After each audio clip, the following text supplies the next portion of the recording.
Hi, everybody. Welcome to our YA panel for Saints and Sinners 2021. I am Claudia Gray, the author of several young adult novels and a few Star Wars novels as well. And I will be moderating Meeting the YA Moment. We'll be talking to three authors today. First, we have Deb Janerson, the author of The Women of Dauphine, a dark YA lesbian ghost story set in 90s New Orleans, as well as two collections of poetry.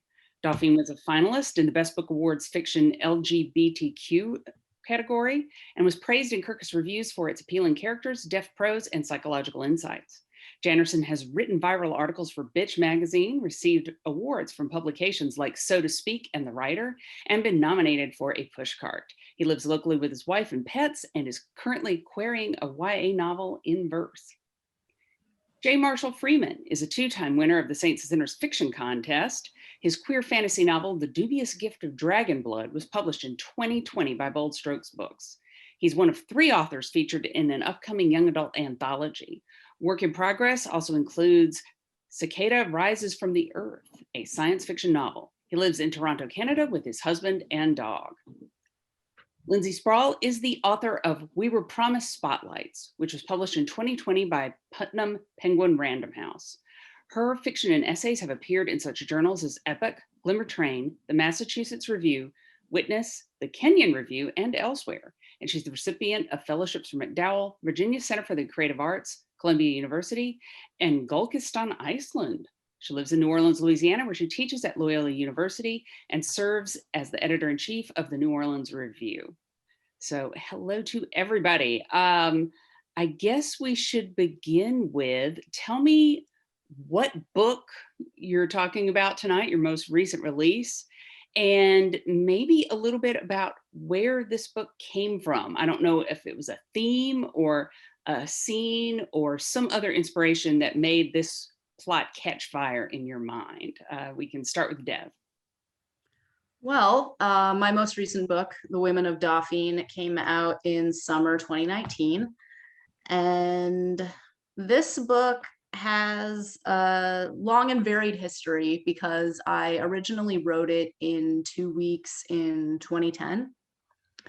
And I put it aside for a long time. At the point I wrote it, I had lived in New Orleans, but I was no longer there. So it was in a lot of ways my letter of longing and missing New Orleans.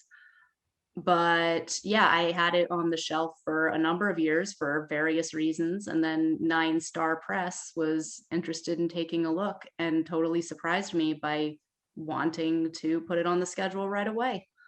So this book is a coming of age story about a young girl named Cassie who lives with her parents in downtown New Orleans in a crumbling home, but the home has a teenage ghost living in it who is very funny and very cute, and Cassie develops a crush on her as she gets older and they get closer to the same age.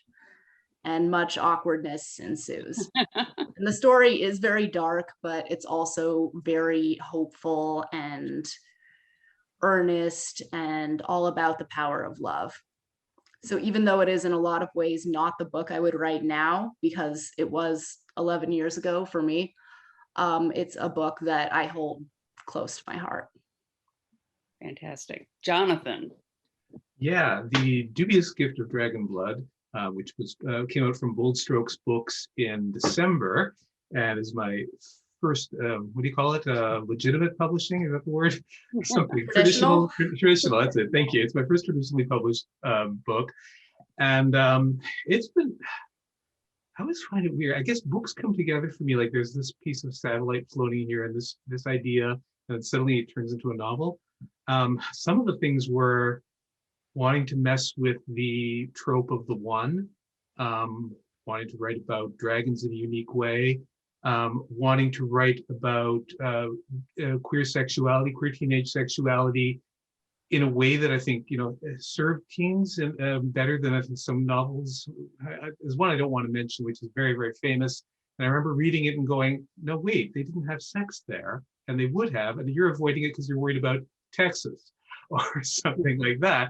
And I think you're sending a secret message of shame. So I wanted to make sure that there was good talk about consent, but also about the real feelings of sexuality in it.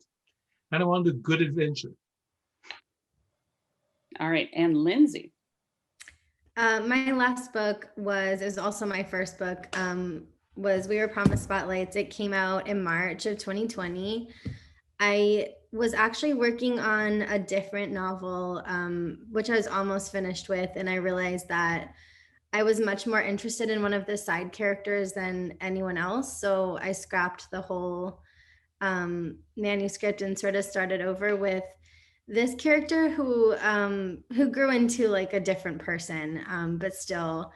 And I was really interested in the ways in which that like beautiful teenage girls can be a threat to their peers and to other older women and men, and sort of the ways in which that would make it more difficult if the character was queer, and also just giving dimension to the sort of mean girl character that's always flattened. And my book takes place in 1999, so especially in films and books that were being released at that time, that character was always flat, and that character is never flat in real life. So I wanted to tell her story and sort of show the ways in which it was difficult to be queer in a really economically depressed small town in the 90s, and maybe how it's changed. And also to just really desanitize the queer experience. I feel like I had a lot of fun with an unlikable narrator, and I think a lot of straight characters and cis characters get to make more mistakes and have a lot more of a learning curve. I really wanted to give that same experience to a queer character. So she does some like really horrible things, but to give her space to really make mistakes and to just not be the perfect queer hero. So I guess that's about it. Okay, fantastic. All right, I was thinking we'd do some sort of process questions next, if you guys are game for that. First of all, what kind of research do you guys do for your writing projects? What specifically went into your work on these books? What did you have to research or find out more about? Deb. Well, we're starting a little heavy because I had to research quite a bit about conversion therapy and the history of it and the lack of rights that minors still have in those situations. So that was fairly harrowing, but like I said, this first draft came out in 2 weeks and it just had to be told. So I had to sit there and read it all and make it happen. One of the joys of writing a pure fantasy book is that I can make up my own laws of physics in another world. Right now I'm writing a science fiction, which I have to know about climate change and autism and AI. So that's a lot more research than Dubious Gift was. And but there were little details, like a dragon who is an academic. So I wanted him to always be speaking with references and, just stylistic research more than factual for that book. Did you do any research on existing dragon lore? Or are you like, these are my some, but I actually really wanted to create a different kind of dragon. I think anytime, I always find it interesting when people take something like vampires or some other trope and say, well, let's rethink the rules around this in a way that expands the lore. And so my dragons are quite different than dragons in other books, I think. Okay. They're dilettantes, at least the ones in this book. And Lindsay. This book did not really require a lot of research, probably less than any book or any project I've done since or before, especially because it's based on my hometown, a fictionalized version of my hometown. But I think the only research I really had to do was to sort of double check my memory on things like, how bad was Cosmo's advice in the late 90s?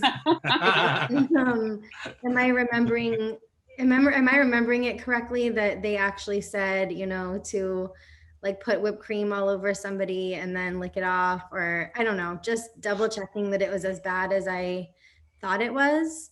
And it totally was. So, so it's just sort of like rechecking my memories of things and making sure they were accurate. But that's really it for this one. Okay, fantastic. All right. Are you, for everybody, are you people who really get energized by the writing process or exhausted by it? Or is it both at different times? How do you feed that particular beast, Deb? Certainly both. Um, my own writing process, even though I write almost every day, some days are wildly better than others. And when I'm on a roll, everything feels great and it's perfect.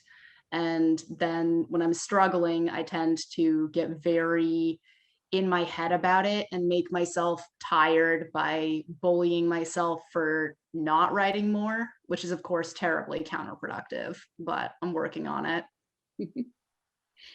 Yeah, both for sure.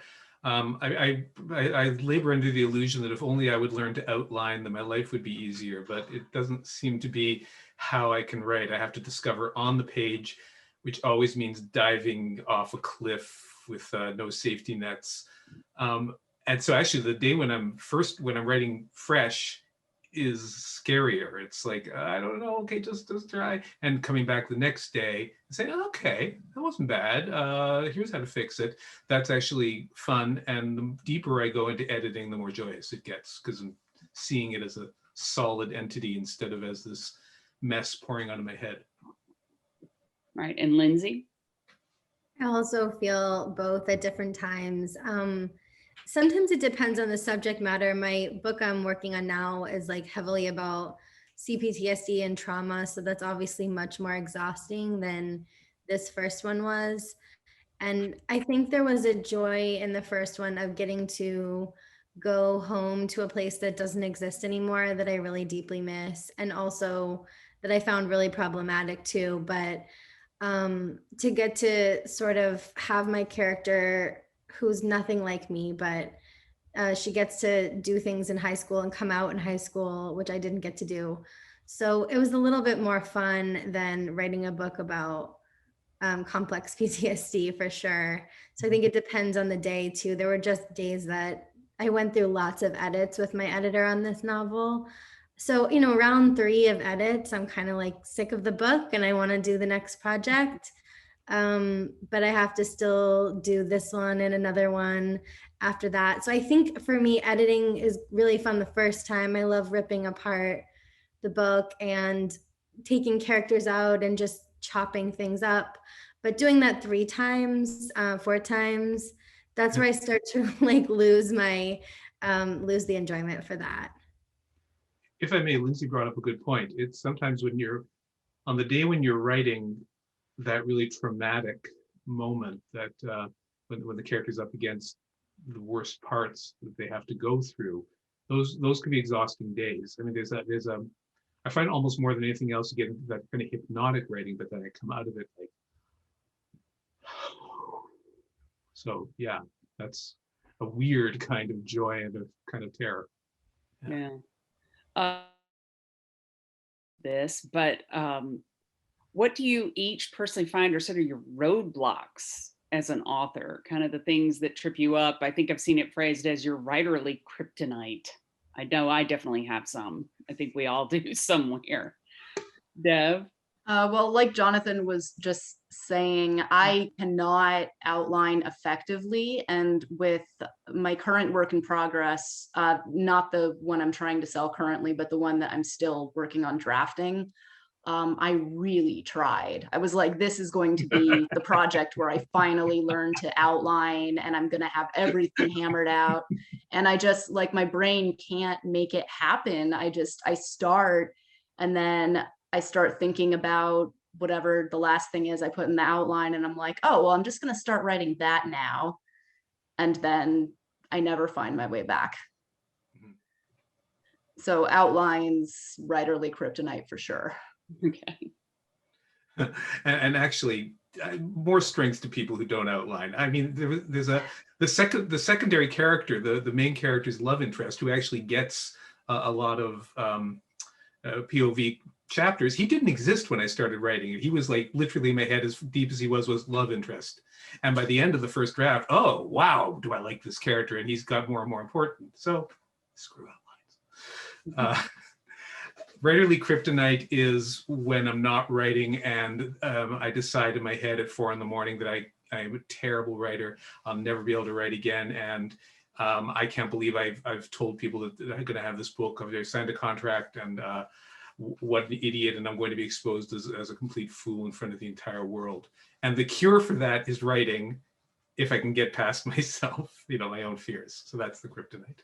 That is always familiar. me between the 40,000 and 70,000 word marks. That entire 30,000 words is just like, I am the worst that is ever. You. I have to echo that. I think just having a lot of self-doubt a lot of the time. There is a place in the middle of a draft. The beginning's always really fun. Starting a new project and figuring out, like, finally realizing, like, this is the character I wanna follow. But somewhere in the middle, sometimes I lose my steam and I lose my confidence. And I guess also just beating myself up about not writing. I think that everybody does that, but it definitely doesn't help. And so I guess what I try to do is just, even if it's like 15 minutes, to just do it at the same time every day. And if I manage to just do that, even if it's tweaking something for 15 minutes, try to, be like, that was writing. But I have a lot of doubt in myself a lot of the time, especially coming into the middle of a book or just a scene that's not working. I'm really not so good at writing characters falling in love as I am like writing awkward sex and things that don't work out. So when I need to make something happy or write like a cute scene, I'm not good at that. I'll struggle with that for weeks. What are types of scenes, I guess, for Deb and Jonathan that you find sort of tricky? I know for me, it's like there cannot be more than 3 people in a room discussing something, or else it just turns into the hand jive because everybody's got to move around somehow and be in the dialogue tags. It's not good. I like complex scenes. What I find hard is action. Because it's just hard to make something land, really well and create the suspense. And then the descriptions you start to get in your head and say, okay, this would be easy to do on film, but I'm not doing a film here, and I don't like books that try to be film, but I have to make an exciting scene here, and just managing that action takes a lot of drafts. I like doing it, but it's hard. Yeah, blocking for sure. And also transitional scenes. Like, these characters are in one place, they need to soon be in another for something that's important, but I also have to get them there. And what are they going to talk about? How are we going to keep it moving? Yeah, I've often said people have no idea that like half of writing a book is getting the characters out of one room into the other room. Okay, has getting published changed your process as an author? And if it hasn't, in what ways do you think your process really prepared you well for this? I don't know, Deb, I just asked you something, but if you're ready. That's okay. All right. I think that it has changed a lot, because when I am writing things that nobody else sees, it's easy to be like, okay, this is fine, or like, this makes sense to me, so I can just leave it. Whereas when I know that something's going to be published, or when I'm editing for publication, or even like now that I have had a couple books out, the way that I view my own writing process has changed. I sort of have those editors in my head, which can be a really nice thing, or it can be a neurotic thing, but such is life. Yes. I'm early in that phase, because with Dubious Gift of Dragonblood, I got the book the way I wanted it to be and had my beta readers reading it, and and then I walked over to the publisher, I sent it in, and it was like, okay, here's the book. And now the publisher has asked me to write a novella as part of a project, and it's going to be on this topic, and you're working with these other two writers who are also writing novellas, and it has to be done by this date. So I'm in the process of, I feel more than anything, what I'm trying to do is protect the process I have, which works, but make sure that it fits into the publishing schedule and, with my coworkers. So I guess that's the scariest thing, saying, okay, there's real deadlines, not just when I feel the book is ready.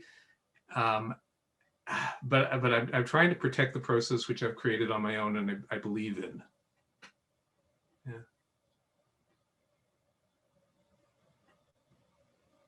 Oh, is it my turn? Yes. Okay. Sorry. I wasn't sure. I didn't. I have the same editor.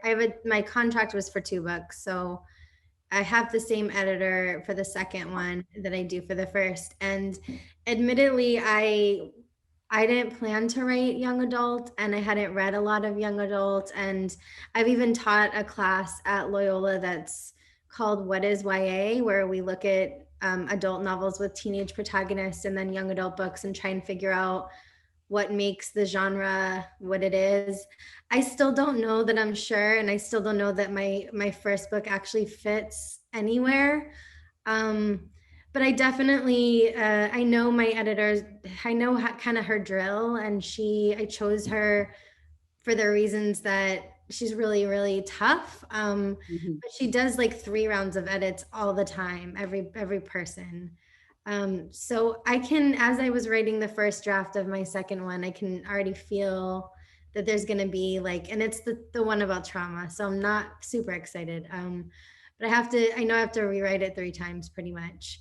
And so that like is always there. I also feel like maybe my insecurity on like knowing what's appropriate and not appropriate for young adult is there as well. I'll think to myself, like, is this too fucked up? Do I show too much sex? Is the sex not sweet enough? Is it too like gross? I don't know, those kinds of questions that I really didn't think about before. And I think a lot of it has to do with my editor. And she one time said to picture a straight 13-year-old or 14-year-old girl as like the audience. And that's really difficult. I'm not sure. Yeah, I don't know. I guess I'm just still confused a little bit about, and now I've read many YA books, and they are missing sex scenes. Like I think they're missing, especially queer YA books are missing like real sex scenes. I've only read a few, but I'm not totally clear on like what, I don't know how many things can fit into my second book and what my editor is going to say really. And then just like knowing I'll have to rewrite it a bunch of times is kind of like, sometimes I'm like, what's the point of writing this? But of course there is a point. It's just, yeah. Does that really answer the question? I think so. Yeah. It's a really great point that Lindsay brings up, because it's like, because sometimes I'm like, well, why is just a sales demographic? Does it really mean it? It doesn't mean anything, and should it mean anything to us? Should we think of it as a genre? Does it have conventions that we are in any way obliged to follow? Does it have restrictions that we should feel bound by? And I'm not really comfortable with that. I like to think of writing as writing. And yet, I've had many arguments about this with different people, and I am of the opinion that YA just signifies your narrator's age at the times of the books, which would, put things like To Kill a Mockingbird and Catcher in YA, but I think that's fine. Mm-hmm. And in those days, they didn't have such a thing as YA. Yeah. They weren't stuck in the YA section of the bookstore. And they're not now, I think, mostly because of snobbery. Right. I also think there's a difference when there's an adult narrator looking back on being a teenager than the teenager themselves experiencing the moment, which I find like freeing and restricting. I really liked having a 17-year-old be 17, but also it was really cringeworthy, the things that she would do and decisions that she'd make without like she would always be critiquing herself if that older narrator was there. And that's something I think that I've seen in most YA, but I'm also kind of uncomfortable in terms of like, what is the genre and what parts of it do I need to think about, and what should I just like not think about at all when I'm trying to write a draft? I think that there are considerations I'm making, because I'm actually, okay, one of the other origins of the book was I was reading Peggy Orenstein's books, Girls and Sex and Boys and Sex. Mhm. And first reading Girls and Sex, and I was just appalled by the pressures that young women were putting themselves, girls and young women were putting themselves through, still to please men. And I was thinking, that I bet you that's also true of some gay boys. You know, it's like, I got to do this sex because, you know, it's the only way I'm going to have this relationship. And so I did feel a little bit of a sense of mission there, especially after I was reading these YA books that were missing the sex. So yeah, I was thinking, yeah, I want teenagers to read this and say, yeah, it's valid that I have sexual feelings and they're good. And I have to take care of myself and be safe and worry about my consent and the consent of my partners. So from that point of view, I guess it is thinking about the audience. And yet I really want to just throw away the ideas that a YA should have a certain kind of personality, a certain kind of arc, a certain number of swear words versus not. The sex should not be, it should not be for titillation. It's there. You know, I kept running this balance between, I even had the character say it would be bullshit if I didn't tell you some of the things that went on, but not writing it as any way, you know, a porn scene. So yeah, I am thinking of it as a YA, but I would like to stretch my shoulders and stretch that genre and say what's needed more than worrying about what's going to sell. I think that's true. And I think, I don't know, I guess my books again, like takes place in 99, in a small town where it's important to me that young readers know a little bit about what things were like then, just as it was important for me to know for generations older than me, the difficulties that they faced that maybe they made way for me to not have to face, and which I think is continuing.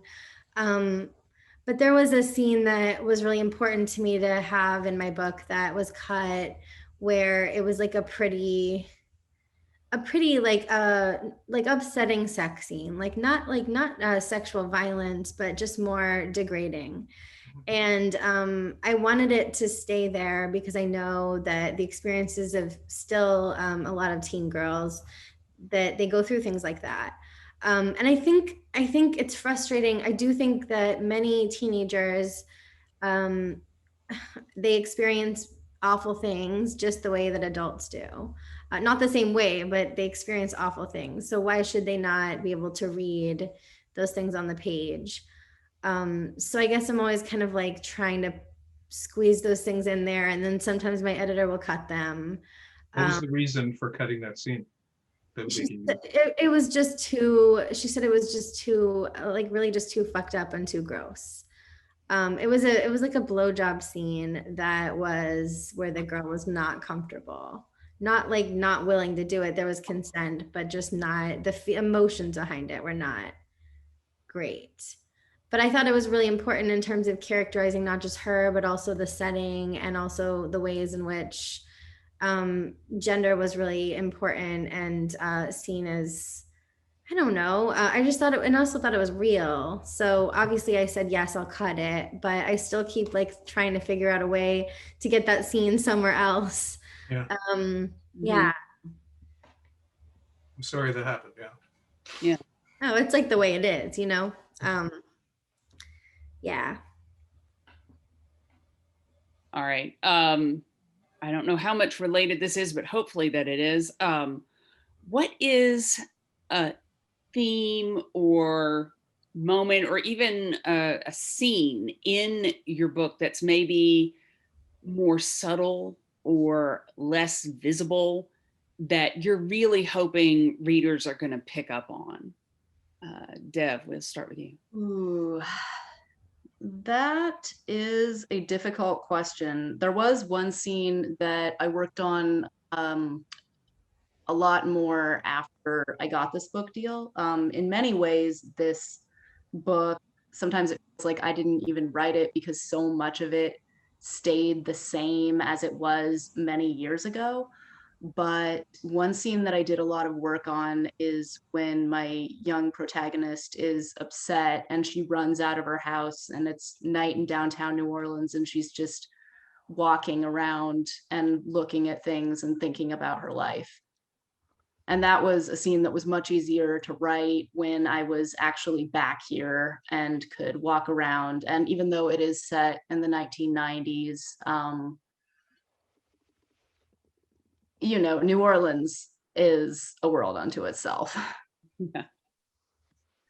Right, Jonathan.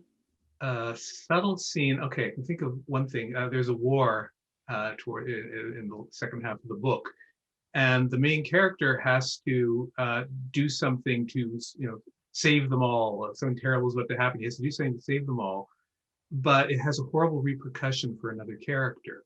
Someone who's from the other side of the war, who basically is going to never be able to return to his family because the main character did that. The main character, he doesn't even have time to think about that. It's just do the thing, and he does the thing, and then he realizes there's this terrible consequence for this other character. And that was just a moment I wanted in there, because there's no such thing as war that's, oh, we had this awesome war. War destroys so much. And I just wanted that moment in there to remind of that. And Lindsay. Subtle moment. I guess I really like to write dialogue, but I always want to make sure there's people aren't saying everything they want to say, especially in the book that I just wrote, so that the reader has an idea of what all the unspoken things that are not being said. I'm not really super subtle as a person, or really as a writer. I think I'm pretty direct. But I do think it's not really a scene, but it's definitely something that as a teenager, I was incredibly shy and just really had trouble expressing my feelings for a number of reasons. And I really wanted to show what was not being said pretty much throughout the book. So and I struggled with it, within mannerisms and things, that facial expressions or movements that could communicate everything that the characters really wish they could say but can't. And not just my main character, but really the other characters. The main character pretty much says everything she's thinking, but the rest of the characters, I want it to be clear what they may be feeling or thinking, even if they don't say it. Fantastic. Okay. Storytelling, YA or not, almost always deals with tropes. What was it? I read somewhere, somebody said there are really only two stories. It's a hero goes on a journey or a stranger comes to town. But no matter what kind of story you're telling, you're touching on some kind of trope. So I was going to ask, what are your most favorite and least favorite tropes? And do you play with your favorites or refute your pet peeves in your work? I guess. Yeah. Or do we need to let somebody else go first once so that you have the time to think? Finally, any time to think. It's okay, but I would like to save that offer just in case for later. Okay. My favorite tropes, I love friends to lovers, and the Women of Dauphine is also, of course, friends to lovers. Something I don't like, well, one thing I was looking at a lot when I was writing this book was tropes about ghosts and spirits. And in many ways, ghosts are the most ambiguous of all the fantasy creatures, because they could be anything or nothing. And one thing that always bugged me, and I know bugs a lot of other people, about most paranormal romance, is that the age gap is never addressed. Whereas, in this book, it was very important for me for the ghost, who was, of course, still forever 15 to talk about, well, I've been around a lot longer than you, so is this really okay? What does this mean? Like, are we still growing up if we can't leave the house? And you know, I mean, even if they decide it's okay, it was very important for me to talk about it first. So yeah, unaddressed age gaps, I guess. Let's say that's my least favorite. Okay. I've never thought of myself as a romance writer, and yet as I wrote this book, I realized, oh, you kind of can't just disrespect this relationship you've created. You've accidentally created something that needs to be respected, and you can't just follow, well, real life rules that, okay, could go, okay. So I seem to be in a romance trope there, and okay, I can take that. A trope I've never liked and I deliberately worked against is the one.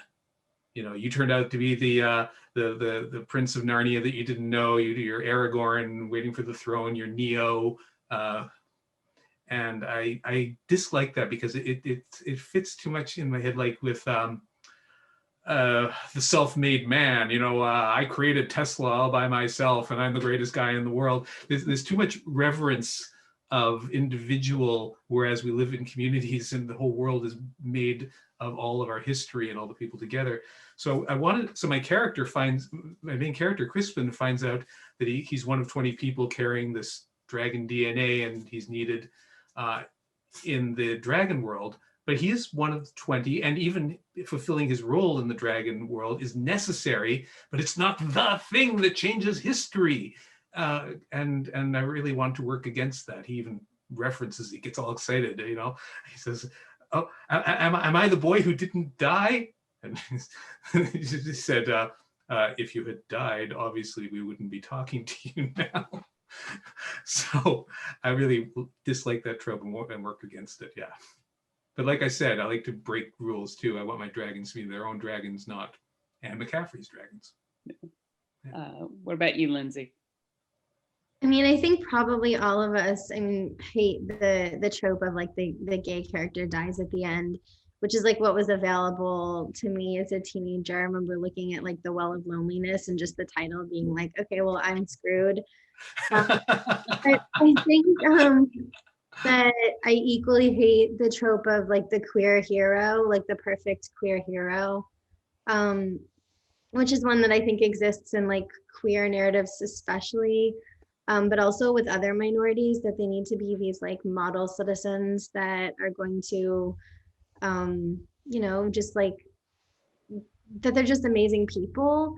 And also the trope of, like I said before, the one-dimensional mean girl.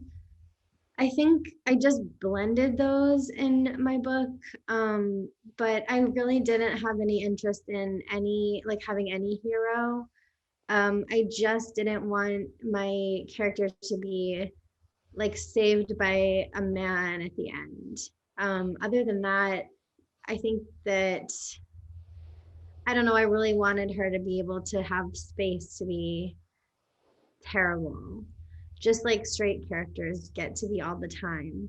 But I think that the trope of like the mean, beautiful, mean teenage girl is really also damaging, because it's easy to forget that teenage girls really are not powerful in the scope of life. Like they don't hold, there's this idea in especially late 90s, early 2000s films that they have all this power, but they don't.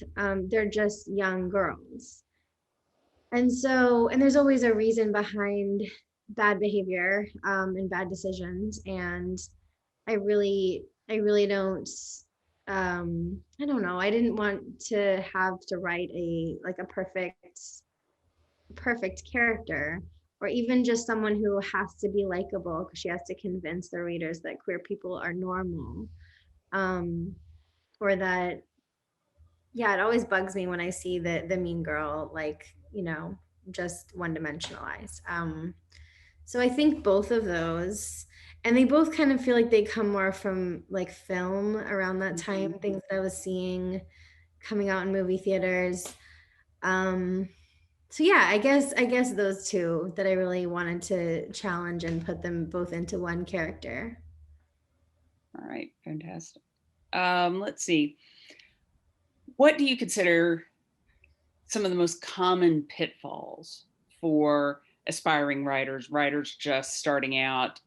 You can volunteer which ones you were prey to if you want to, but just in general, what are the things that you think, okay, this is where a lot of people starting out go wrong? Not showing anyone your work, because you can't fully get out of your own head ever, no matter how much you try. And stuff that you instinctively understand because it's your brainchild might not make sense to somebody else. And there's really no way to recognize that without getting people to read and give you feedback. I think that's a great point. Jonathan. I'll say two. One is kind of related to that, what Deb said, but a little bit the opposite. Be careful who you're getting feedback from. I saw someone in a forum I was in today threw up pages of her work and said, "Be brutally honest. What do you think?" And I wrote back, "Do not ask a bunch of strangers to be brutally honest," because there's a lot of people with access to grind who just want to grind you down to make themselves feel better. Find the people who get you. And then when they read what you're doing, they're saying, "I see what you're trying to do. Here's where I think you're succeeding. Here's where you're not. But I keep going with finding your voice and believe in that, even if it seems completely different to other people." So yeah, find the right people and believe in that story that you want to tell. So I think that's really important. And the other one is there are a lot of amazing agents in the publishing world, and I do not want to shit on agents at all. There is an idea out there that what you do is you write your book and then you go and run around and find an agent, and that's the only route into publishing. And it reminds me a lot of how the music industry used to work. Maybe still does, but I know more about it in the past, where it was like, I gotta get signed, I gotta get signed, I gotta get signed, and there's no other route. And no, there are many ways into publishing. Great if you find a great agent who gets you and can find you a great publishing deal, but maybe there's a small publisher out there who's right for you.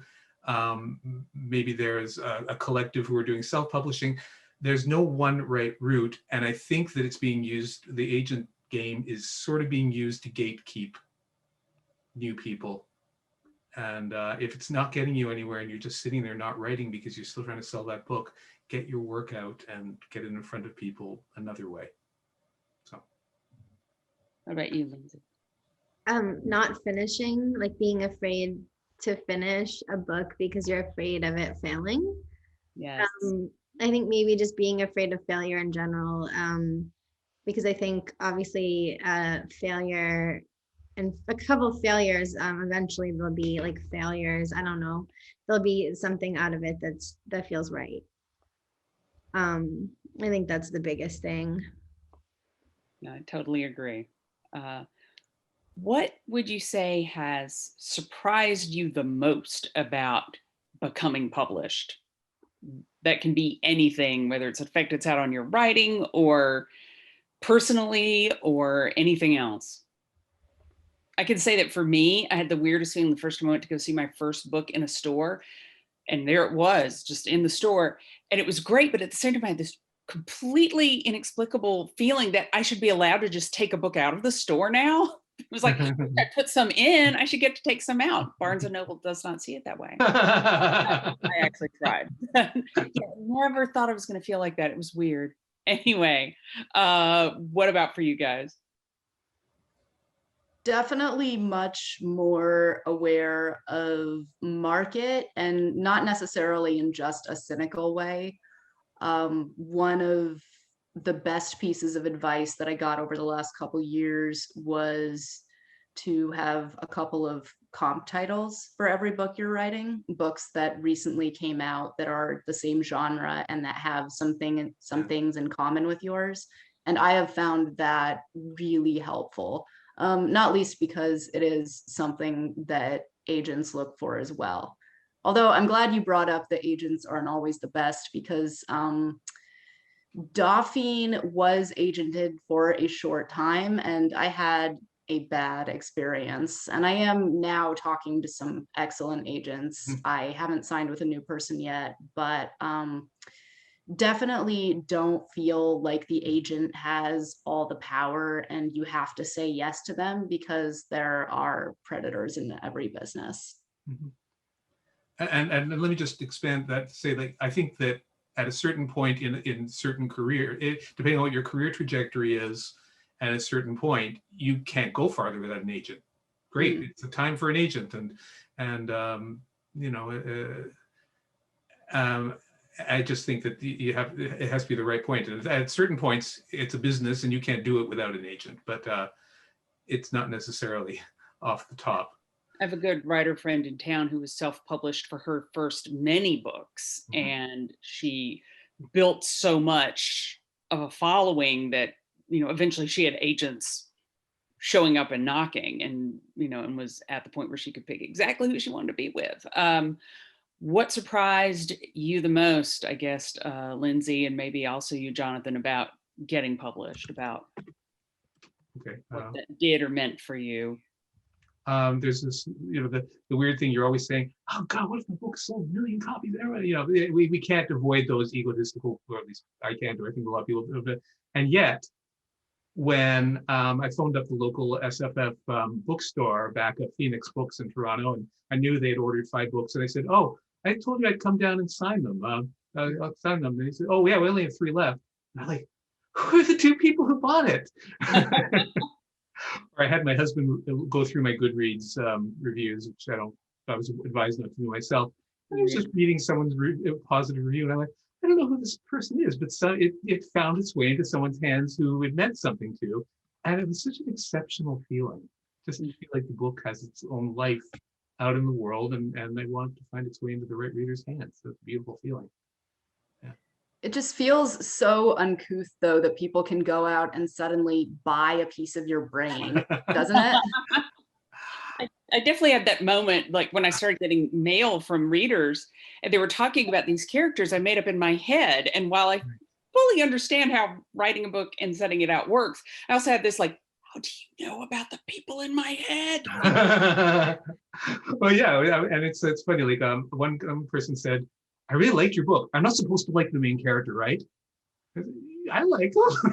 And he liked the character as a piece of character. He just couldn't identify with him, other people can. And that was just funny. It was like, don't be mean because he's a good guy. What about you, Lindsay? Well, my book came out literally in the worst possible time. Like it was like March 2020. And I actually I got COVID that week, so I couldn't really like move. So I mean, it wasn't really what I expected. It was a little bit of a disappointment, but I think there was one thing that and I agree with what everyone's been saying too about sort of, I wish I'd been better at publicizing my own book ahead of time, but I didn't know that I was supposed to, and that's really good advice someone gave me. I didn't really do anything for that, and I will next time. But there was one email that I got, and I remember being like I was really sick. I was sort of let down about, you know, just when it came out. And I got a really, really amazing email from just a total stranger, like a teenager. And I think that just really made everything feel worth it. I ended up emailing a few times with her, but that first email was just like, it meant so much to me. I don't think I can really express to her how much it meant to me. And I think in terms of like people not liking my book or not liking my character, or even like with writing a bad review or whatever, to sort of speak to what you were saying, I think they read it, like they read it and they took the time to write something about it. So, I mean, I appreciate that. I also feel like, again, I don't know, I knew that not everyone would like my character. I totally knew that, even when I started the book. Yeah, so I think just getting that one email, that first one, and especially with how down I was at the time, the fact that just a teenager in Texas could make me feel so much like it was all worth it. It was really, really amazing. So yeah, I guess, I don't know. I hope next time it's not like the beginning of a pandemic when I publish a book again. But you know, it made me think from the other way around. Like I have a couple times in my life emailed a writer who really changed my life. And I thought like, well, I'm really glad I did that. So yeah. That's great. All right, let's see. Let's say you can go back in time and you can tell your younger writer self anything. And after you tell them to buy Zoom stock in January 2020, then what do you tell your younger writer self? Like, what would be the main message you would give to just starting out you?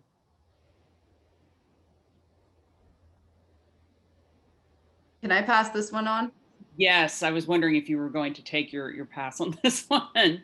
I don't have any, I'm sorry, I don't have a nice pithy one to say that. Okay. I mean, Yeah. even though I really only got serious about writing in the middle of my adulthood, I've always been making art, and I've always been teaching myself how to make art. So I guess the only thing to say, just have the courage of your convictions. Do what seems right. Yeah.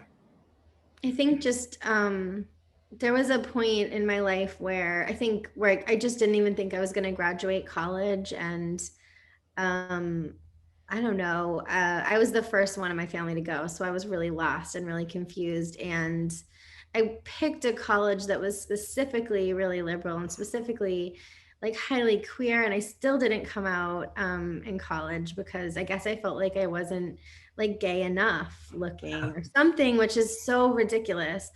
So I think that if I could go back, I really think that I would just say to not give up, and also just like maybe you should try to tell people in college. It would have probably been fine.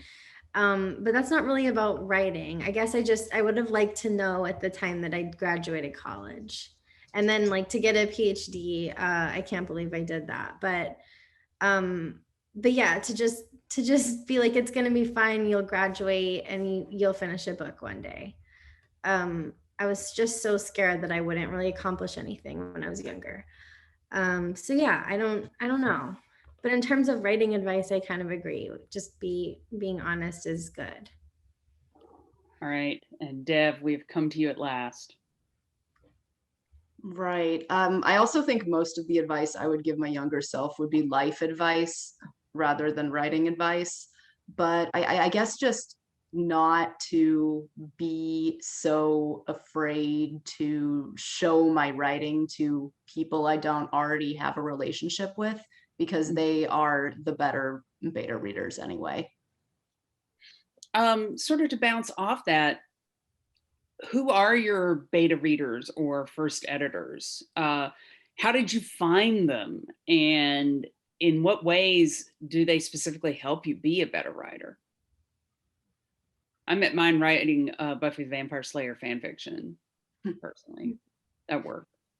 I can go first. One. Oh, sorry. I was No, trying to go Let's go backwards. It's good. I have one. I only have one. And I met, her name's Kamala. I met her at a residency, which I'm now I really love to go to them. It's kind of like adult summer camp, and I was a big fan of summer camp.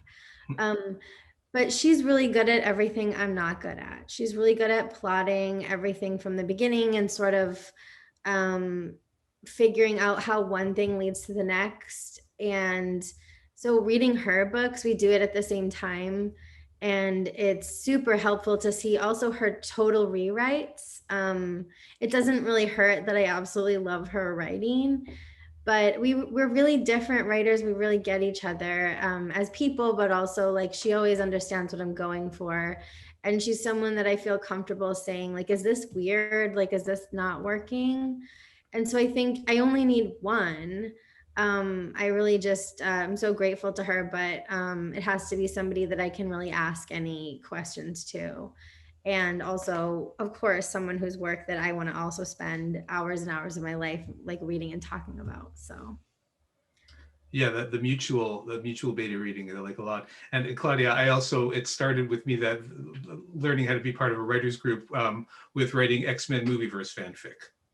Then after that, I joined the Toronto Writers Co-op, which was this big group of people at all different levels.